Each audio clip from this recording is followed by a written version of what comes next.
Bonjour à tous et bienvenue pour ce cours numéro 2 de C++.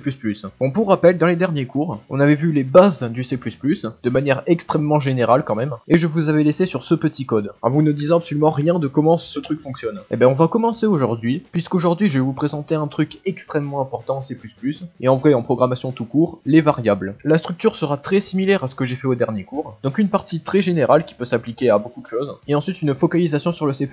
Bon, ça risque d'être assez long, donc on y va, comme ça on perd pas de temps. Bon, pour commencer, on va faire une petite définition. L'informatique, c'est la science du traitement de l'information. Et pour avoir des informations, il faut des données, et en informatique, même si le mot données se dit, on parle plus généralement de variables. Bon, en sachant que toute la science informatique repose autour de ce concept. Donc on va commencer par établir ce que c'est les variables et les données, de manière assez générale. On va commencer par définir une donnée. Bon, ben la définition est dans le nom, c'est une information qui est donnée, qui est connue au départ du programme, et qui va servir à bâtir un raisonnement. Bon, ça peut être plein de trucs, un nombre de voitures sur une route, un nom de famille, une date, etc. Bon, c'est bien beau, mais avec votre donnée seule, vous faites pas grand chose. Enfin, si, mais sur ordinateur, vous faites pas grand chose. On va essayer de creuser un petit peu le terme. Et comme on l'avait vu au dernier épisode, je vais pas refaire tout le topo physique bizarre que j'ai fait. Mais sur ordinateur, les données, c'est en binaire. Quelle que soit la donnée, ce sera forcément sur du binaire. Même cette vidéo. Et chacune de ces données demande un certain nombre de 0 et de 1, de trucs binaires. Une vidéo, c'est pas la même chose qu'un nombre, heureusement. Bon, on exprime ça généralement en octets, donc 8, 0 et 1. Et le nombre d'octets nécessaire pour faire une variable, c'est appelé le poids de la variable. Enfin, de la donnée plutôt. Moi aussi je donne un exemple extrêmement complexe, je sais pas si vous n'arrivez pas à le comprendre, bon je vous le mets quand même au cas où, vous êtes prévenus. Et ces données, quand elles sont stockées dans la mémoire, on peut les retrouver avec ce qu'on appelle leur adresse, bon sachant que l'adresse en question c'est une donnée et en fait c'est un nombre, un peu comme des fichiers mais dans la mémoire RAM plutôt. Et grâce à cette adresse vous pouvez accéder à votre donnée. Et là on arrive aux choses intéressantes, c'est que les données des fois on peut les modifier. Heureusement d'ailleurs sinon on s'ennuierait. Et si une donnée a une valeur variable, c'est appelé une variable. Bon, par contre sa valeur peut aussi ne pas être variable et dans ce cas là ça sera une constante. Et donc là on arrive au terme enfin de variable, ça aura mis un peu de temps, mais on y est. Et donc maintenant on va creuser ce terme-là. Bon, la première chose à savoir, très important dans un programme informatique, c'est que des variables, vous pouvez en avoir plusieurs. Et pareil, heureusement, parce que sinon... Donc chacune avec leur propre adresse mémoire, leur propre valeur, etc. Et pour les identifier facilement, on leur attribue un nom, en sachant qu'il doit y avoir une terminologie très spéciale pour les noms. Bon, c'est écrit un peu plus loin, puisque pareil, ça diffère des langages, donc on verra ça après. Quand vous avez une variable et que vous voulez la créer au début, il y a deux termes importants à ne pas mélanger, la déclaration et la définition. C'est IBM en personne qui vous dit de pas le faire. Et comme le dit IBM, la déclaration, c'est signifier au programme qu'une certaine variable existe et qu'il faut l'utiliser d'une certaine façon, tandis que la définition, c'est ça, plus une attribution de valeur pour cette variable. Parce que si vous faites juste déclarer une variable, et ça quel que soit le langage, et vous ne pouvez pas l'utiliser puisqu'elle n'a pas de valeur. Il faut la définir pour lui donner une valeur. Bon pareil, ça c'est un petit peu un bazar dans le sens où ça change selon les langages. En Python par exemple, vous ne pouvez pas déclarer une variable sans la définir, donc ça diffère selon les langages. On verra ça après, dans le cas du C++ bien évidemment. Et dernier petit truc à dire, c'est que des variables comme ça, ça a un certain poids, comme on l'a vu ici, et si vous créez 1 milliard de variables et que vous ne les supprimez pas, bonne chance pour votre mémoire. Heureusement, il est possible de supprimer l'adresse d'une variable des adresses connues, donc en gros la variable est considérée comme perdue, et aussi considérée libérée, c'est comme ça qu'on dit dans le domaine. Et du coup, même si la valeur est toujours là, au moins que vous l'ayez modifiée, vous avez plus de problème, vous pouvez réutiliser cette zone pour une autre variable, ce qui permet quand même de gagner pas mal de place. Le moment durant lequel la variable existe, on appelle ça son temps de vie, ou dans le cas du C++,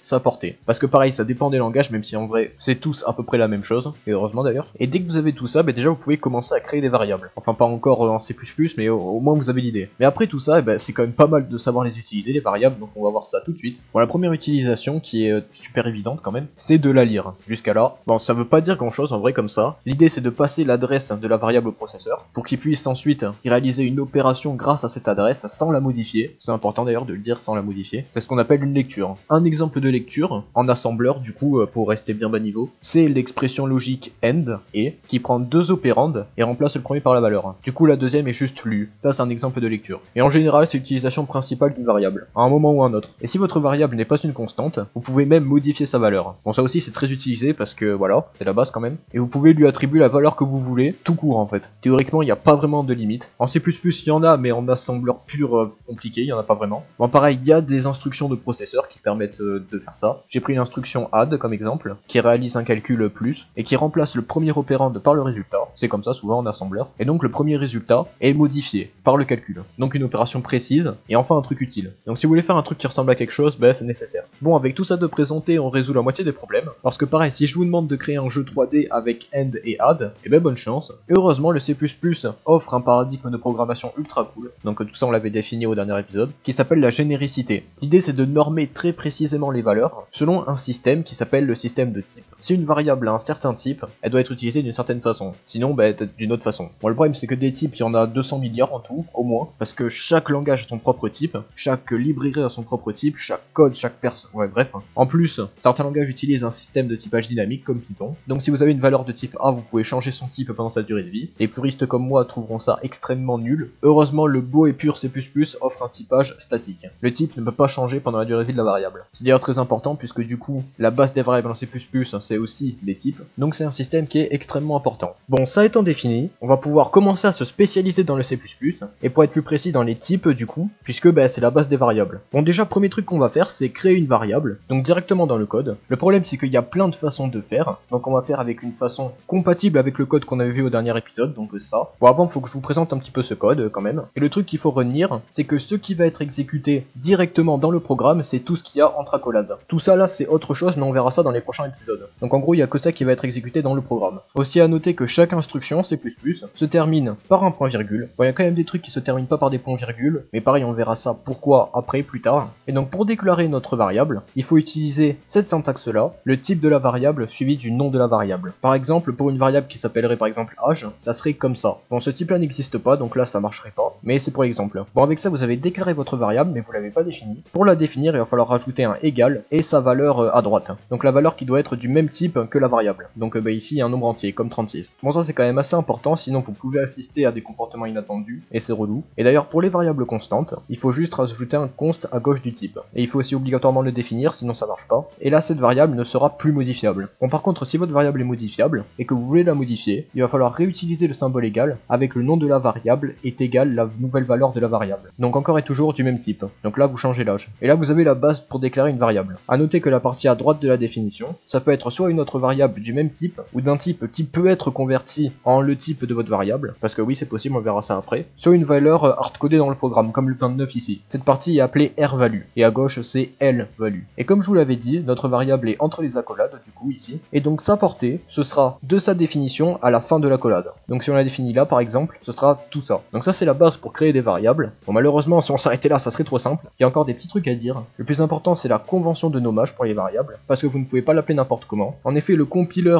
impose de faire certaines choses pour pouvoir déclarer une variable. Donc tout est dit sur ce site web dans cette partie là, identifieur, qui explique vite fait comment faire. Donc que des lettres, des chiffres ou des underscores, en sachant qu'elles ne peuvent pas commencer par un nombre. Et elles ne peuvent pas non plus avoir exactement le même nom qu'un de tous ces mots ici. Voilà, bonne chance pour tous les retenir, très bonne chance à vous. Et si vous respectez ces règles, il ne devrait pas y avoir de problème. Bon, il y a quand même d'autres règles en plus, mais là elles sont beaucoup plus imprécises on va dire. C'est des règles entre développeurs pour rendre le code plus lisible. Et bon, comme je le dis, il y a autant de façons de faire que de développeurs. Tous ces nommages sont possibles, et ça dépend de comment vous faites. Bon, après c'est conseillé quand même de pas trop faire n'importe quoi, et de choisir un nom simple, efficace et ordonné. Genre si vous pouvez éviter ça, ça serait pas mal. Bon, n'hésitez pas à aller regarder d'autres codes pour essayer de vous inspirer. Bon, par exemple sur GitHub. Bon, c'est fini pour les noms des variables, enfin. Maintenant on va passer aux types. Donc comme on l'a décrit plus tôt, ils permettent d'utiliser facilement une variable, en sachant qu'en C++, les types sont très précis, et il y en a deux types différents. Les types fondamentaux, donc présents dans le compiler C++, donc pas modifiables, et les types composés, qui peuvent être soit fondamentaux, soit non. Bon, le problème avec les types composés, c'est qu'il y a énormément de choses à dire dessus. On va dire les bases maintenant, là, après. On va pas trop rentrer dans le détail, et je vous expliquerai pourquoi. Bon, on va commencer par les types fondamentaux, et une catégorie spécifique de types fondamentaux, les types numériques. Donc numérique, ça veut dire qu'il représente un nombre, et le type, par excellence pour utiliser un entier décimal, il y a une petite erreur ici d'ailleurs, j'avais pas vu, c'est entier relatif et pas décimal, je suis bête, c'est int, ou en anglais integer qui veut dire entier. Donc pour notre exemple, âge, on voulait un nombre entier, il faudrait mettre un truc comme ça. Si on tape ça dans l'IDE, on peut voir que ça marche parfaitement. Bon, en général, les int c'est sur 4 octets, bon même si en vrai c'est plus complexe que ça, des fois c'est 4, des fois c'est un bazar. Donc on va faire en général, si vous voulez un nombre sur 1 octet, le type c'est char, sur 2 octets c'est short,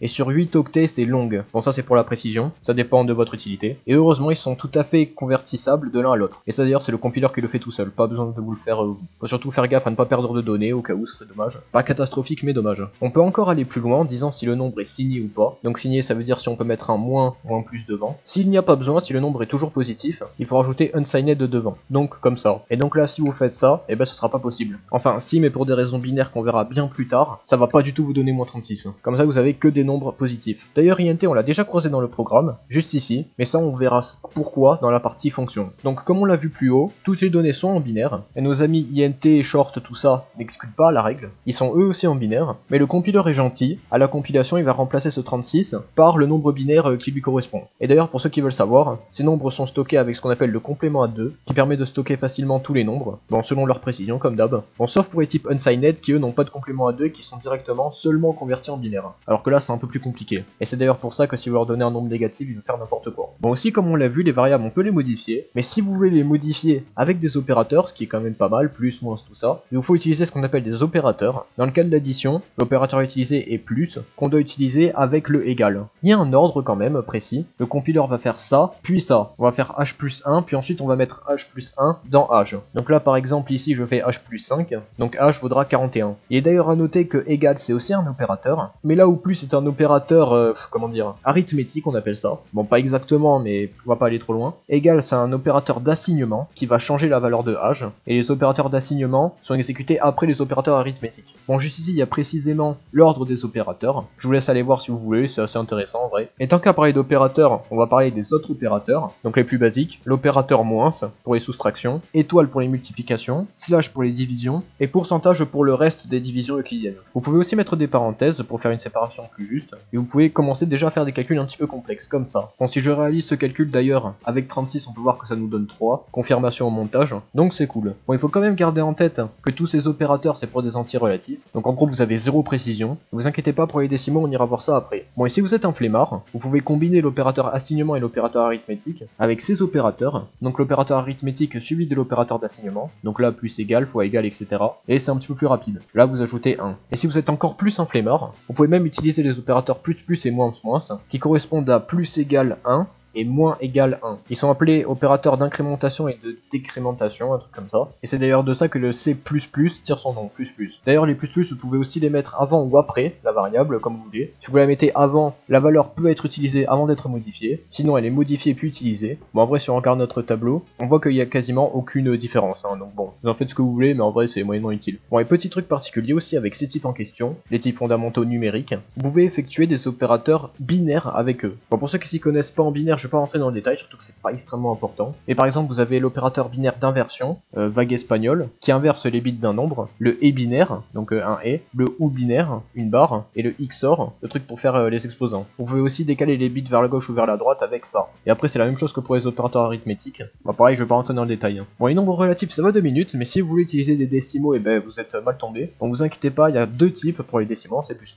Float et double, je sais pas comment on le dit. Donc float c'est 32 bits, et double 64 bits. Bon, float il est utilisé quasiment partout, peut-être vous le connaissez même. Et ils sont exactement similaires à nos types numériques, sauf pour les opérations binaires qui ne sont pas accessibles avec eux. Et aussi le fait qu'ils stockent des nombres décimaux. Donc par exemple ici, 1.82. Parce que oui, en C++, les nombres décimaux c'est avec des points et pas des virgules. Donc là, 1.82. Pareil, ces nombres, vous pouvez tout à fait les convertir en type entier, mais vous risquez de perdre la partie décimale. À la conversion, le nombre est arrondi à l'entier d'en dessous. Donc là, ici, ça serait 1. Et bon, pour ceux qui se demandent, d'un point de vue binaire, c'est stocké avec le format IEEE 754. Bon, je vais pas rentrer dans le détail, si vous voulez, n'hésitez pas à aller voir. C'est toujours bon à prendre. Bon, le dernier truc qu'on pourrait vouloir faire quand même, c'est afficher leur valeur, comme je l'ai fait ici. Pour ça, il faut utiliser une partie du code qu'on n'a pas encore vu maintenant, le count hello world, qui est d'ailleurs quelque chose qui n'est pas primaire en C++, ce n'est pas inclus au compilateur. Donc pour pouvoir les utiliser, il faut utiliser ces 2 morceaux de code. Ça en gros, ça permet d'aller chercher dans un fichier spécial pour utiliser le morceau de code, et ça permet de l'utiliser plus simplement. Et la porte d'accès pour la communication en C++,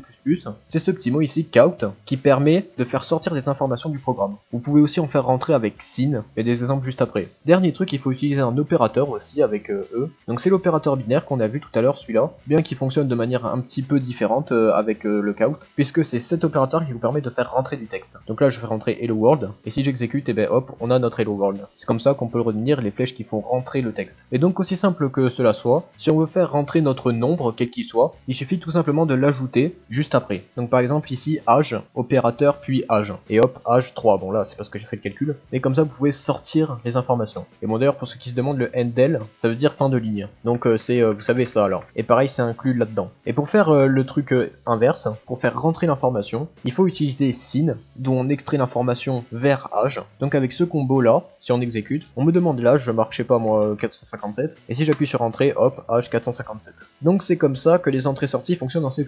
Et là déjà vous pouvez commencer à faire des trucs vraiment bien. Bon, qui restent limités, mais qui sont déjà pas mal. Bon, les nombres c'est bien beau, mais si on regarde depuis tout à l'heure, la donnée principale qu'on est en train de lire là c'est du texte. Et pour l'instant, eh ben, on a vu 0 texte. Mais ne vous inquiétez pas, on va y arriver, puisqu'on va voir les autres types fondamentaux, dont le texte d'ailleurs. Bon, on va commencer par le plus bizarre de tous les types, void. Void qui veut dire vide, et ben en fait c'est pas de type. Il n'est d'ailleurs pas possible de créer une variable de ce type. Alors à quoi sert ce type? Il est utile pour deux choses qu'on verra dans des cours prochains, les fonctions et les pointeurs. Donc en gros pour l'instant il nous sera absolument inutile. Ça commence bien. On va revenir à des trucs plus concrets avec le type bool. Donc bool pour booléen, c'est une condition. Si quelque chose, alors vrai, sinon faux. Il n'y a que deux valeurs possibles, true ou false. En sachant que false vaut en général 0 et true 1, même si des fois ça change. Celui-là il nous sera très utile dans les prochains cours. Et finalement le dernier type qu'on va voir c'est un type qu'on a déjà vu mais qu'on va creuser un peu, le type char. On l'avait ici défini comme un nombre qui prend un seul octet, mais on peut faire des choses un peu plus avancées avec. En effet, si on essaye de count à un char, là nombre, s'il est égal à 65, alors il va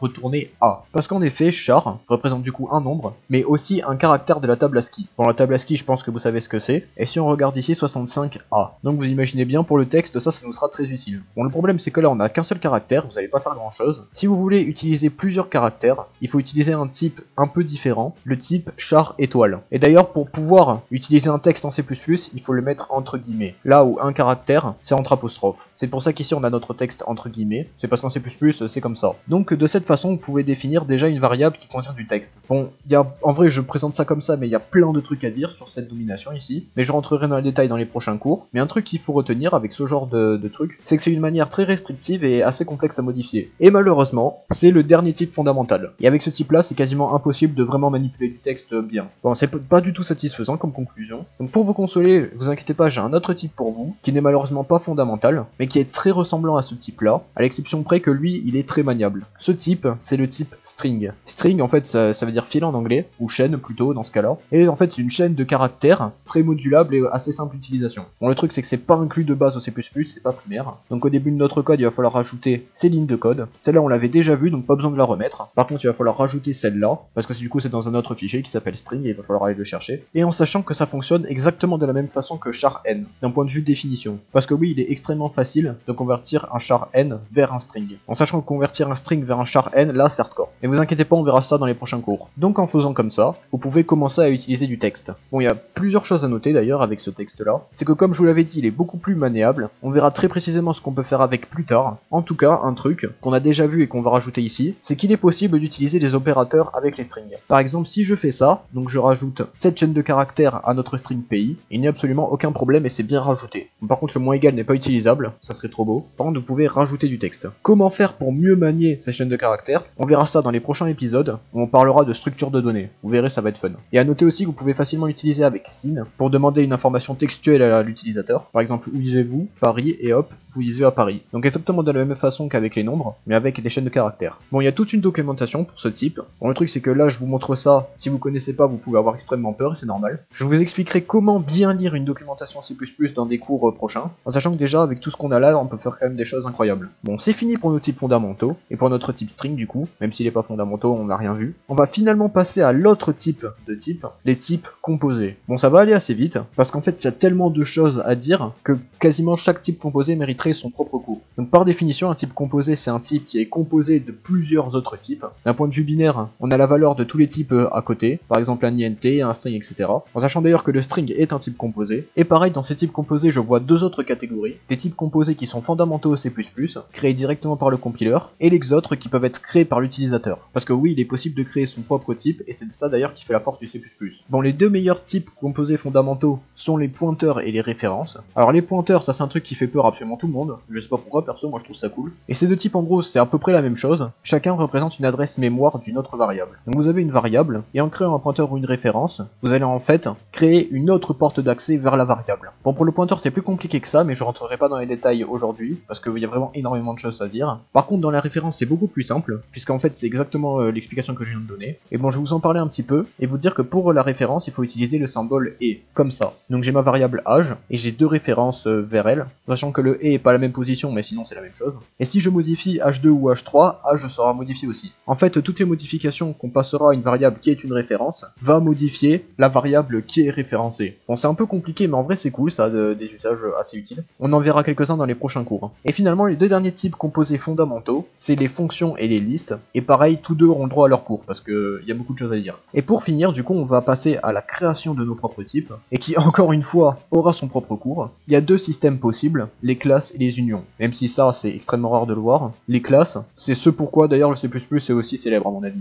Et c'est pourquoi il est aussi appelé un langage orienté objet. Vous verrez, ça c'est un concept extrêmement cool et que j'utilise énormément personnellement. Bon, ça fait pas mal de trucs pour les prochains cours, donc autant vous dire que ce sera animé. Et avec tout cela, vous avez la base pour pouvoir créer des petites variables et faire des trucs stylés avec. Et donc c'est la fin de ce cours sur les variables. Donc les sources sont présentes sur le site web. Et d'ailleurs, petit truc à rajouter, qui n'a rien à voir avec les variables mais qui est très important, donc je le cale ici, c'est ce qu'on appelle un commentaire, qui est un morceau de code qui va être ignoré par le compileur. En gros, ça permet de mettre des informations sans que ça modifie le code. Pour une seule ligne, toute la partie commentaire et ce qu'il y a après ces deux caractères ici, donc tout ça là, ou ça. Et pour plusieurs lignes, il faut utiliser tout ce qu'il y a entre ce caractère là et ce caractère là. Vous pouvez aussi le formater comme ça par exemple, ce sera toujours plus joli. Et ce truc là, ça sera extrêmement important pour les prochains cours. Donc c'est tout pour ce petit cours, j'espère que vous a plu, n'hésitez pas à lâcher un pouce, vous abonner tout et tout. Donc voilà que notre deuxième cours de C++ est terminé. Bon, je suis pas vraiment rentré vraiment dans les détails, parce que oui, j'aurais pu aller encore plus loin même si je suis resté assez bas niveau. Mais bon, soyons très honnêtes, les trucs que j'aurais rajoutés, ce seront des trucs qui de toute façon ne vous seront certainement pas utiles pour l'instant. Donc on a encore le temps de voir tout ça. Donc pour rappel, s'il y a des nouveaux, le prochain cours est dans 2 semaines, à moins que vous regardez cette vidéo en 2040. Et dans ce cas là, j'espère que le futur est beau, et j'espère que je suis toujours en vie.